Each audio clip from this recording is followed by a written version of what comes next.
मेरे सभी श्रोताओं को मेरा प्यार भरा नमस्कार।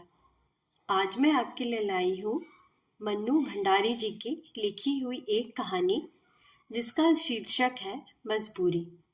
तो प्रस्तुत है कहानी मजबूरी। बूढ़ी अम्मा जोर जोर से यह लोरी गा रही थी और लाल मिट्टी से कमरा लीप रही थी। उनके घोंसले जैसे बालों में से एक मोटी सी लट निकलकर उनके चेहरे पर लटक आई थी और उनके हिलते सिर के साथ हिल हिलकर मानो लोरी पर ताल ठोक रही थी। बर्तन मलने के लिए आई हुई नर्मदा ने जो यह देखा तो हैरत में आ गई। बोली, अम्मा यह क्या हो रहा है? कल तो गठिया से जुड़ी पड़ी थी, दर्द के मारे तन बदन की सुध नहीं थी और आज ऐसी सर्दी में आंगन लीपने बैठ गई। एक क्षण को अम्मा का हाथ रुका, फिर पुलकित स्वर में वे बोली, अरे नर्मदा, मेरा बेटू आ रहा है कल। और फिर गाने के लहजे में बोली, बेटा मेरा आवेगा। ओहो, तो रामेश्वर लल्ला आ रहे हैं कल? नर्मदा बोली, मैं कह नहीं रही थी कि छुट्टी मिली नहीं कि वह दौड़ा आएगा। अम्मा के मारे तो उसके प्राण सूखते हैं। इतना बड़ा हो गया फिर भी यहाँ आएगा तो रात में एक बार मेरी गोदी में जरूर सोएगा। पर इस बार मैं कह दूंगी कि चल, मैं तुझे गोदी में नहीं लूंगी, अब तू गोदी में सोएगा कि बेटू। और वे हंस पड़ी जैसे कोई भारी मजाक कर लिया हो। फिर एकाएक काम का ख्याल आया और बोली, लेरी, मैंने खड़िया भिगो रखी है, जरा बाहर के आंगन को मार दे। बस ऐसा मारना कि सब देखते ही रह जाए। क्या करूं, आजकल हाथ कांपने लगा है, नहीं तो मैं ही मार लेती। नर्मदा को खड़िया के काम में लगाकर वे फिर गाने लगी। ले, मैं तो भूल ही गई क्या है इसके आगे। रामेश्वर छोटा था तो ढेरों यादें थी, उसके बाद तो छोटा बच्चा ही घर में नहीं रहा, सो सब भूल गई। मेरा रामेश्वर तो बिना लोरी कभी सोता ही नहीं था। बेटू भी जरूर उसी पर पड़ा होगा। अब तो दौड़ता फिरता होगा आंगन में और उनकी धुंधली आंखों के आगे जैसे दौड़ते फिरते बेटू के चित्र बनने बिगड़ने लगे। उसी कल्पना में खोई खोई वे बोलती गई, पहले बहू लेकर आई थी तब तो 2 महीने का था, बस पालने में पड़ा पड़ा हाथ पैर मारता था और मैं जाकर खड़ी हो जाती थी तो टुकुर टुकुर मुझे ही निहारा करता था। सूरत भी एकदम रामेश्वर पर ही पड़ी है उसकी। अब तो खुद देख लेना, सारा घर नापता फिरेगा। और वे हंस पड़ी। इन सब कल्पनाओं से ही उनका शरीर रोमांचित हो उठा। अम्मा का काम समाप्त हुआ तो मिट्टी में सनी दोनों हथेलियों को जमीन पर बड़े जोर से टिकाते हुए उन्होंने उठने का प्रयत्न किया, पर एक सर्द आह सी उनके मुंह से निकल कर रह गई। वे उठ नहीं पाए तो बड़े ही कातर स्वर में बोली, अरे नर्मदा, मुझे जरा उठा दे रही, घुटने तो जैसे फिर जुड़ गए। जुड़ेंगे तो सही, ऐसी सर्दी में कब से मिट्टी में सनी बैठी हो? बेटे बहू आ रहे हैं तो ऐसी क्या नवाई हो रही है, सभी के घर आते हैं। और नर्मदा ने अम्मा को सहारा देकर उठाया, उसके हाथ धुलाए और खटिया पर लिटा दिया। तू भी कैसी बात करती है नर्मदा, 3 बरस बाद मेरा बेटा आ रहा है और मैं आंगन भी ना लीपूं। 3 बरस बाद आ रहा है तो मैं तो यही कहूंगी कि उनमें मोह माया नहीं है, तुम यूं ही मरी जाती हो उनके पीछे। देख नर्मदा, मेरे रामेश्वर के लिए कुछ मत कहना। या तो मैं जानती हूँ कि 3 3 बरस मुझसे दूर रहकर उसके दिन कैसे बीतते हैं, पर क्या करे, नौकरी तो आखिर नौकरी ही है। मेरे पास आज लाखों का धन होता तो बेटे को यूं नौकरी करने परदेश न दुरा देते। पर और उनके कुछ क्षण पहले पुलकित चेहरे पर मायूसी छा गई, आंखें अनायासे डबडबा आई। नर्मदा यहाँ बरसों से काम करती है, अम्मा के लिए उसके मन में अपार श्रद्धा है, पर बेटे के प्रसंग को लेकर वह जब तक उनका दिल दुखा दिया करती है। कुछ और खरी खोटी सुनाने का उसका मन हो रहा था, पर आज वह मानो अम्मा पर तरस खाकर चुप रह गई। जब तक वह काम करती रही, अम्मा शून्य में ताकती जाने क्या सोचती रही। बोली एक शब्द भी नहीं। जब वह जाने लगी तो ना चाहकर भी उन्हें कहना पड़ा, तू जाते समय ग्वाले को कहती जाना कल दूध जल्दी दे जाए, और अब दूध ज्यादा लगेगा, बच्चे वाले घर में तो दूध पूरा ही रहना चाहिए। और तब तक वे लोग यहाँ रहें, तब तक तू चौका बर्तन करके यहीं रहा करना। घर में 5 प्राणी रहते हैं तो काम तो निकल ही आता है। फिर बच्चे का साथ रहेगा, लेन देन की चिंता मत करना। मैं रामेश्वर को 1 कहूंगी तो वह 5 देगा।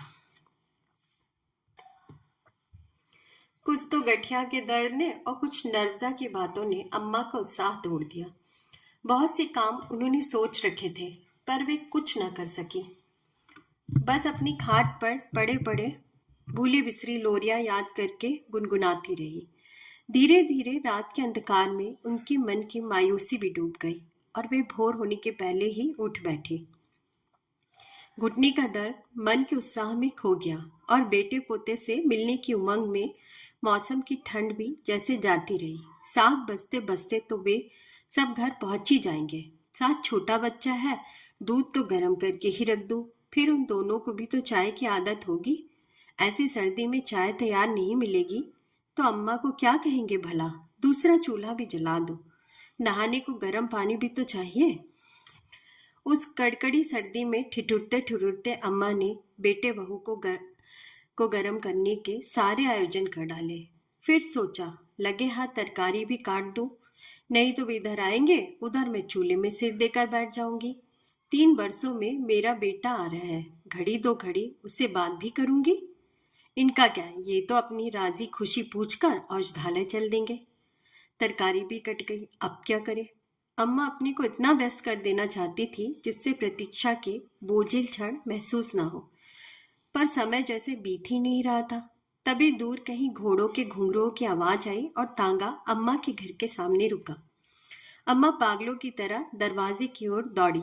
रामेश्वर को गोद से उन्होंने झपट कर बच्चे को ऐसे छीना मानो किसी चोर उचक्के के हाथ से अपने बच्चे को छीन रही हो, और कसकर उसे सीने से चिपका लिया।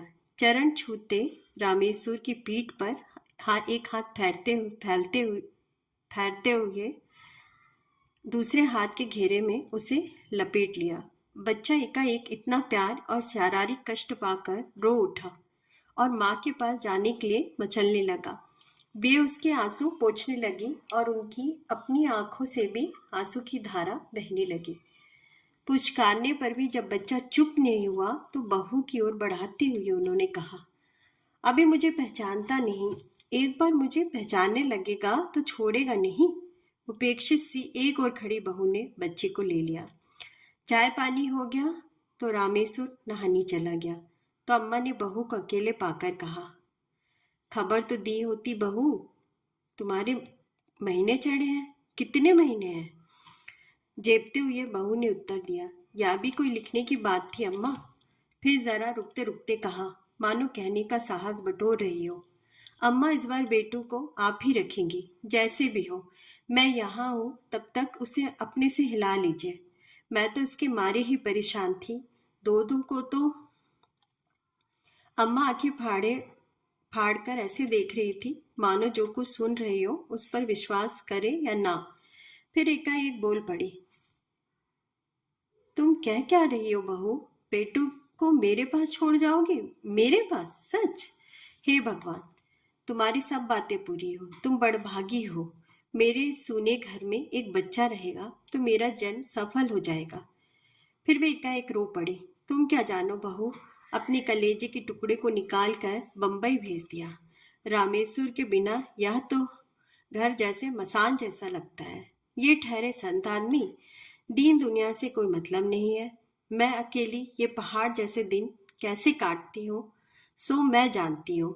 भगवान तुम्हें दूसरा भी बेटा ही दे, तुम उसे पाल लेना। मैं समझूंगी तुमने मेरा रामेश्वर लेकर मुझे अपना रामेश्वर दे दिया, पर देखो अपनी बात से मुड़ना नहीं। मैं तभी रामेश्वर ने ठिठुरते हुए रसोई में प्रवेश किया। अम्मा, एक अंगीठी जरा इधर रख दो, बम्बई में रहकर तो सर्दी सहने की आदत ही नहीं रही, यहाँ तो नहाते ही जैसे जम गया। अम्मा ने अंगीठी रामेश्वर के पास सरका दी। तभी रामेश्वर का ध्यान अम्मा के कपड़ों की ओर गया। यह क्या अम्मा, तुम कुछ भी गर्म कपड़ा नहीं पहने हो? सर्दी खा गई तो बीमार पड़ जाओगी, फिर तुम्हें गठिया की भी तकलीफ है, ऐसे कैसे चलेगा? ना हो तो बनवा लो कपड़े, मैं रुपए दे दूंगा। पर यह सब अनसुना करके अम्मा बोली, देख आज बहू ने कह दिया है कि बेटू अब मेरे पास रहेगा और अब जो बच्चा होगा वह तुम्हारे पास। तू कहीं टाल मत जाना, बात पक्की हो गई, आज से बेटू मेरा होगा। अरे अभी सभी तो तुम्हारे हैं अम्मा, बोलो। नहीं है क्या हम सब तुम्हारे? परिहास के स्वर में रामेश्वर ने कहा। हो क्यों नहीं, मेरे नहीं तो और किसके हो, पर बेटू आज से मेरे पास रहेगा, अम्मा ने कहा। तभी वैद्यराज जी कुछ खाली शीशियां लेकर आए तो अम्मा बोली, सुनते हो जी, इस बार बेटू यहीं रहेगा। बेचारी बहू खुद अभी बच्ची है, तो को कैसे संभालेगी? और फिर पहले बच्चे पर तो यूं भी दादा दादी का हक होता है। उनके हाथों की गति बढ़ गई थी और वे अब उठने बैठने में जरा भी तकलीफ महसूस नहीं कर रही थी। दोपहर को नर्मदा से भी कहा, बहू के तो फिर बच्चा होने वाला है, बेचारी दो को कैसे संभालेगी? सो मुझसे कहने लगी, अम्मा बेटू को तो तुम ही रख लेना। उसे कहने में बड़ा संकोच हो रहा था कि मुझे बुढ़ापे में तकलीफ होगी, पर तू ही बता, घर के बच्चे को रखने में कैसी तकलीफ भला? ऐसे समय में घर के ही लोग काम ना आएंगे तो कौन आएगा भला? इसके बाद घर में जो कोई भी आया उसे यही खबर सुनाएगी। अम्मा इस बात का इतना प्रचार कर देना चाहती थी कि यदि फिर किसी कारण से बहू का मन फिर भी जाए तो शर्म के मारे वह अपना इरादा न बदल पाए। अम्मा का सारा दिन बेटू को खिलाने में और उसकी नोन राई करने में ही बीतता। जाने कैसी कैसी औरतें घर में आती हैं, तंदुरुस्त सुंदर बच्चे को कड़ी नजर से देख जाए तो लेने के देने पड़ जाए। बेटू को लेकर उनके शिथिल और नीरस जीवन में नया उत्साह आ गया था। घुटनों के दर्द के मारे कहाँ तो वे अपने शरीर का बोझ ही नहीं ढो पाती थी और कहाँ अब वे बेटू को लादे फिरती हैं। शाम को उसके साथ आंख मिचोली खेलती, बेटू का घोड़ा बनकर आंगन में दौड़ती फिरती। बेटू के साथ साथ उनका भी जैसे बचपन लौट आया। देखने वाले अम्मा के पागलपन पर हंसते, पर इसकी उन्हें जरा भी चिंता न थी। रामेश्वर ने टोका, अम्मा क्यों उसे लादे फिरती हो, यूं ही तुम्हारे घुटनों में दर्द रहता है।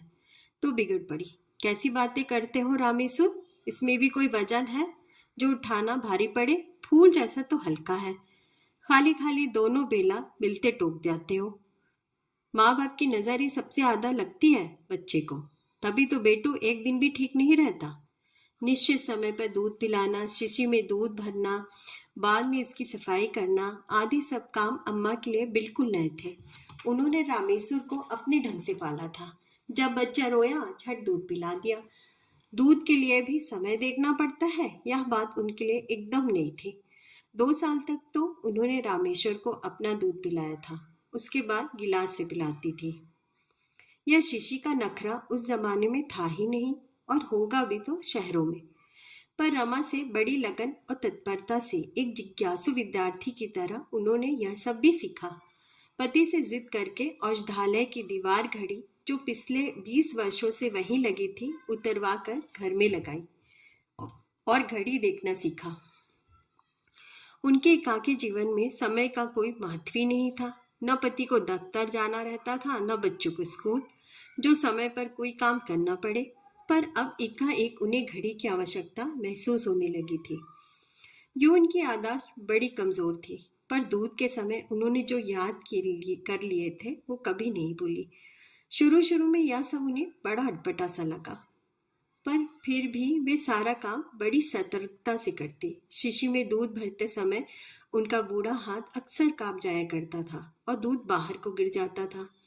उस समय वे एक असफल विद्यार्थी की तरह सफाई पेश करती थी। बहुत जल्दी सीख लूंगी बहू, जरा सा हाथ कांप गया था, फिर शीशी का मुंह भी तो कितना छोटा है। उनका कहने का भाव ऐसा होता मानो वे कह रही हो कि छोटी सी गलती के कारण ही कहीं तुम बेटू को ले मत जाना। 20 दिन के बाद जब बहू ने अपनी माँ के घर प्रयाण किया तो बेटू ने न जिद की न वो रोया है। माँ के कड़े नियंत्रण के बाद दादी के असीम दुलार में रहना, जहाँ कोई बंधन नहीं, अंकुश नहीं, बेटे को बड़ा अच्छा लगा। बहू चली गई। अम्मा ने निश्चिंता की एक सांस ली। महीना बीतते ना बीतते खबर आई कि बहू के दूसरा लड़का हुआ है। अम्मा की छाती पर से जैसे एक भारी बोझ उठ गया। संशय का एक कांटा जो रमा के जाने के बाद भी उसके मन में चुभा करता था, वह भी निकल गया। बेटू अब मेरा है, पूरी तरह मेरा है। यह भावना उसी दिन पूरी तरह उनके मन में जम पाई। जाने से पहले रामेश्वर ने अम्मा और पिताजी के लिए ढेर सारे कपड़े बनवाए थे। अम्मा सारे मोहल्ले की औरतों को दिखाती फिरती।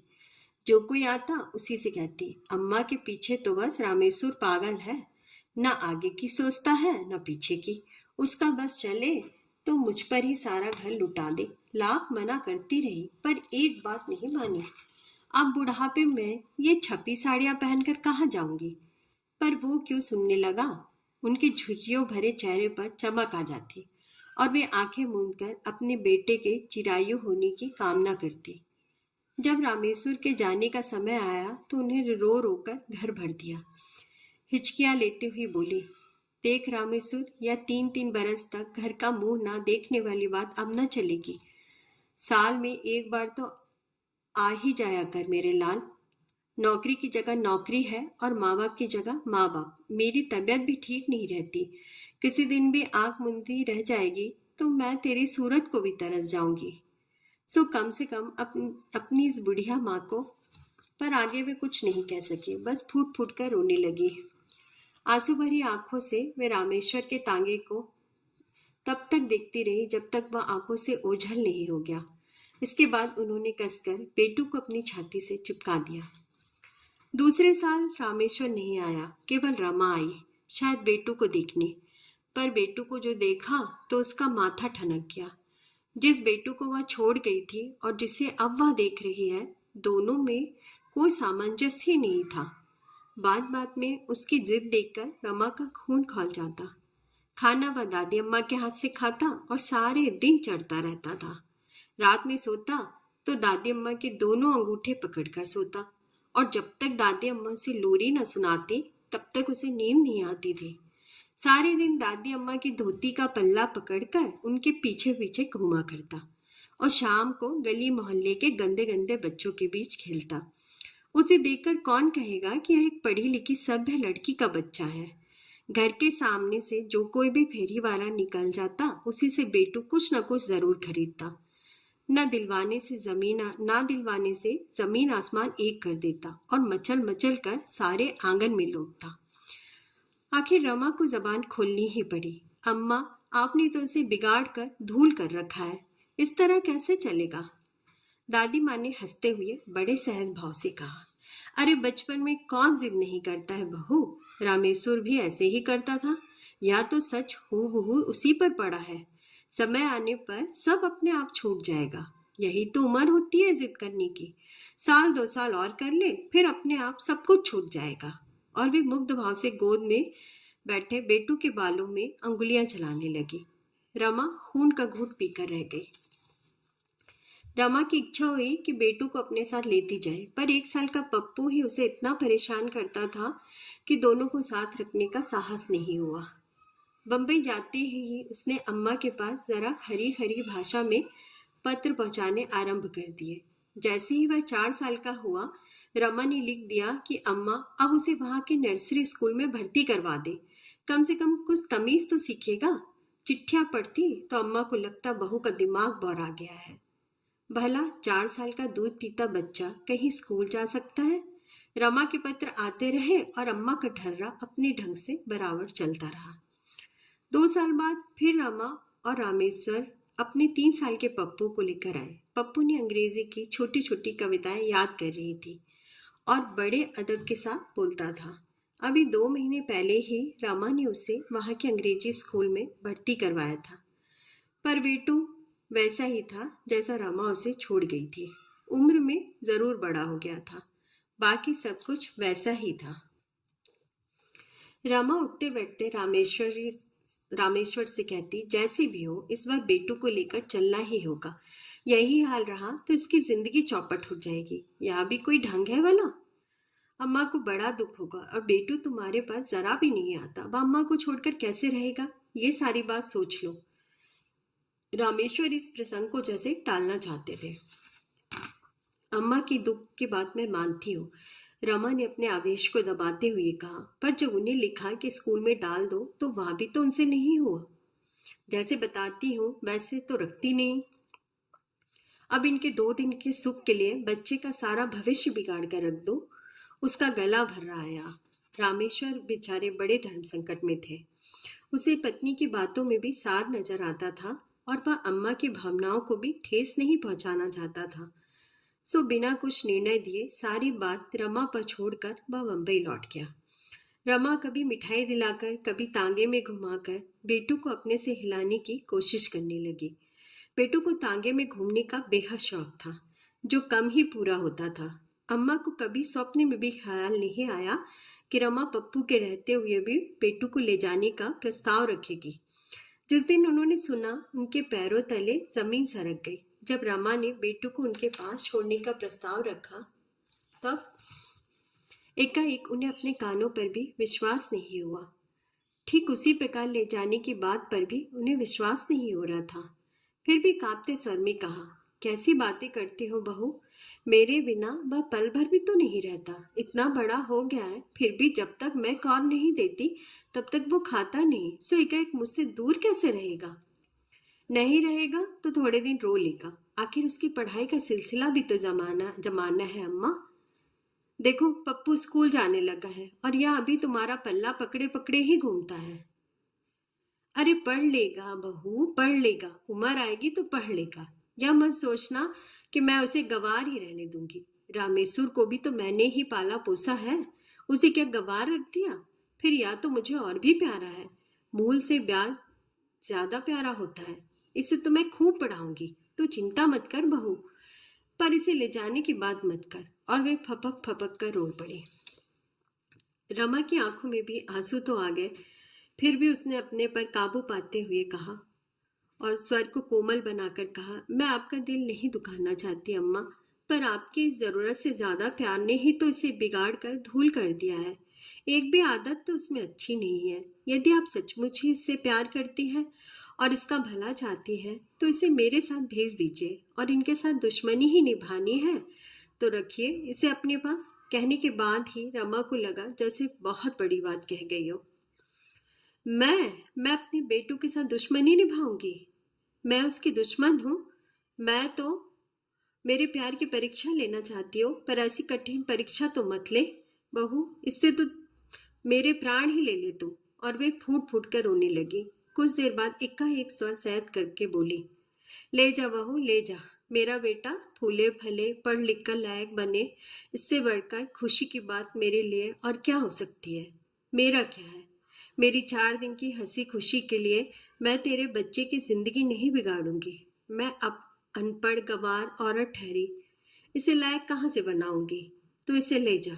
4 दिन को मेरी जिंदगी में हंसी खुशी आ गई, इसमें तेरा बड़ा यश मानूंगी। और रमा कुछ कहे उससे पहले ही उन्होंने रसोई घर में जाकर भीतर से किवाड़ बंद कर लिए। रमा को खुद इस सारी बात से बड़ा दुख हो रहा था, पर बच्चे की बात सोचकर वह निर्णय बदलने में अपनी को असमर्थ पा रही थी। यही सोच सोचकर वह अपने मन को तसल्ली दे रही थी कि समय का मरहम अम्मा के घाव को अपने आप भर देगा। 2 दिन के बाद औषधालय के एकमात्र नौकर और दोनों बच्चों को लेकर रमा अपनी माँ के यहाँ चल पड़ी। बेटू को बताया ही नहीं गया कि रमा उसे अपने साथ ले जा रही है। रोज की भांति तांगे में घूमने के लालच में वह चला गया। जाते समय कह गया, दादी अम्मा मैं तुम्हारे लिए मिठाई और गोली लेकर आऊंगा। दादी अम्मा ने उसे कलेजे से लगा लिया। एक बार उनकी इच्छा हुई कि वह बेटू को बता दे कि रमा उसे हमेशा के लिए उनसे अलग करके ले जा रही है, पर फिर भी वे चुप रही। उसके बाद जो कोई भी घर में आया, अपार आश्चर्य से उसने पूछा, अरे बहू बेटू को ले गई? तुम तो कहती थी कि बेटू अब तुम्हारे पास ही रहेगा। अम्मा को लगा जैसे किसी ने उनके कलेजे पर गरम सलाख दाग दी हो। दिल मिलाकर जवाब देती, कहती तो थी पर अब रखा नहीं जाता।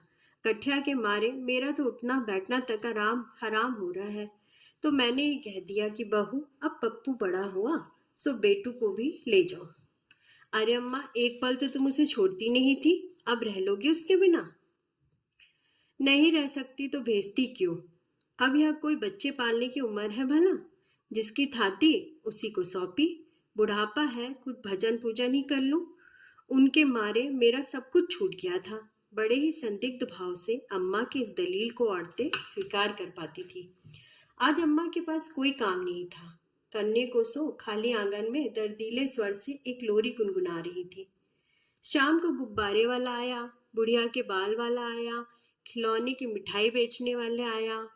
तो मुरझाए स्वर में अम्मा ने सबको यही जवाब दिया, जाओ भाई जाओ, आज तुम्हारा ग्राहक नहीं है। आज मैंने उसकी अम्मा के साथ उसे भेज दिया। अब यहाँ मत आया करो, कभी मत आया करो, कोई तुम्हारी चीज नहीं खरीदेगा। और उनका मन सुबक उठा, पर उनकी आंखों के आंसू जैसे सूख गए थे। तीसरे दिन औषधालय का नौकर वापस आया तो सबसे पहले खबर दी कि दादी अम्मा को याद करते करते बेटू को बुखार आ गया और वह भरे बुखार में उसे छोड़ कर आया है। वह रमा के हाथ से ना कुछ खाता है ना दवाई पीता है। अम्मा ने सुना तो ऊपर की सांस ऊपर और नीचे की सांस नीचे रह गई। पागलों की भांति दौड़ती हुई औषधालय में पहुंची। अरे सुनते हो, बेटू रो रो कर बीमार हो गया है। मैं तो पहले ही जानती थी कि वह मेरे बिना नहीं रहेगा, पर बहू को कौन समझाए। अब तो रात की गाड़ी से ही जाकर मुझे उसे लाना होगा। वह तो रो रो कर प्राण दे देगा। हे भगवान, मेरी मत पर भी पत्थर पड़ गए थे जो बहू की बात मान गई। अम्मा रोती थी और कपड़े ठीक करती जाती थी। नर्मदा आई तो आश्चर्य से बोली, कहाँ की तैयारी कर रही हो अम्मा? अरे शिब्बू बहू को छोड़कर लौटा तो बताया कि पेटू ने तो रो रो कर बुखार चढ़ा लिया। मैं तो भेजकर अपनी तरफ से निश्चिंत हो गई थी, पर वह रह सकता है क्या? उसके जो प्राण मुझ में कुछ ऐसे पड़ गए थे कि क्या बताऊं, कोई अगले जन्म का संस्कार ही समझो। अब जाकर लाना पड़ेगा, नहीं तो छोरा रो रो कर प्राण दे देगा। और गर्व और आनंद से उनकी छाती फूल गई। तीसरे दिन बेटू को लेकर वे लौट आई। जिसने देखा उसी ने कहा, अरे 4 दिन में ही बच्चा सूख गया। सूखेगा नहीं, कुछ तो खाया नहीं और एक पल को आंसू नहीं टूटा। मैं तो सोचती थी कि बहू के हवाले करके सुख से पूजा पाठ करूंगी, पर अब यह रहता भी तो नहीं। 1 साल उन्होंने इस प्रकार और निकाल दिया। रमा बंबई से आई और फिर बेटू का वही रवैया देखा तो सोचा कि वह उसे सीधे बंबई ले जाती तो ये सारा कांड नहीं होता। अम्मा बंबई तक नहीं आ सकती थी, सो इस बार दादी माँ को रुलाकर उनके मना करने पर भी वह बेटू को लेकर बंबई के लिए चल पड़ी। जाने किस आशा से अम्मा ने अपनी सारी जमा पूंजी खर्च करके शिब्बू को भी साथ कर दिया। रमा मना करती रही कि अब दोनों बच्चे बड़े हैं और वह संभाल लेगी, पर अम्मा ने शिब्बू को साथ भेज ही दिया। दूसरे दिन से जो कोई भी आता अम्मा उसी के सामने यह मनौती मानती कि किसी प्रकार बेटू रमा के पास हिल जाए तो वह 1.25 रुपये का प्रसाद चढ़ाएगी। उच्च स्वर से वह रात दिन रट लगाए रहती कि बेटू मुझे किसी तरह भूल जाए। पर 7 दिनों के बाद जब शिब्बू लौट कर आया तो वे ऐसे दौड़ पड़ी मानो वह बेटू को लेकर ही आया हो। झपट कर उन्होंने पूछा, मेरा बेटू कहाँ है? मेरा बेटा ठीक है ना शिब्बू? तुझे मैंने किस लिए भेजा था? उनका सर बुरी तरह कांप रहा था। इस बार तो अम्मा बहू जी ने बेटे को हिला लिया। वहां बहू जी के मकान में बहुत सारे बच्चे हैं, उन सबसे दोस्ती हो गई, सो खूब खेलता है। ट्राम, बस, बगीचे, झूले, इन सब में उसका मन लग गया। शिब्बू ने बताया तो अम्मा शून्य पथराई आंखों से उसे देख रही थी, मानो कुछ समझ ही नहीं रही हो। शिब्बू कहे चले जा रहा था, चलो तुम्हारी चिंता दूर हुई। मैं तो अम्मा 2 दिन इसी मारे ज्यादा रुक गया कि कहीं रोया तो अपने साथ लेता आऊंगा। पर इस बार बहू जी ने उसे समझा दिया और वह भी समझ गया। अब वह जम जाएगा। अब तो तुम प्रसाद चढ़ाओ अम्मा, एक और मजे से भजन पूजन करो। एकाएक जैसे अम्मा की चेतना लौट आई। क्या कहा? बेटू भूल गया, वहां जम गया। सच, मेरी बड़ी चिंता दूर हुई। इस बार भगवान ने मेरी सुन ली। जरूर प्रसाद चढ़ाऊंगी रे, जरूर चढ़ाऊंगी। मेरे बच्चे का जी का कलेश मिटा, मैं प्रसाद नहीं चढ़ाऊंगी भला? और फिर गीली आंखों और कांपते हाथों से उन्होंने जेब से 1.25 रुपया निकालकर शिब्बू को देते हुए कहा, ले पेड़े लेते आ, अब प्रसादी चढ़ाकर बांट ही दूं। कौन? नर्मदा? सुना नर्मदा, बेटू मुझे भूल गया, वह भूल ही गया। और उन्होंने आंचल से भर भर आती आंखें पोंछी और हंस पड़ी। आप सबका कहानी सुनने के लिए बहुत बहुत धन्यवाद।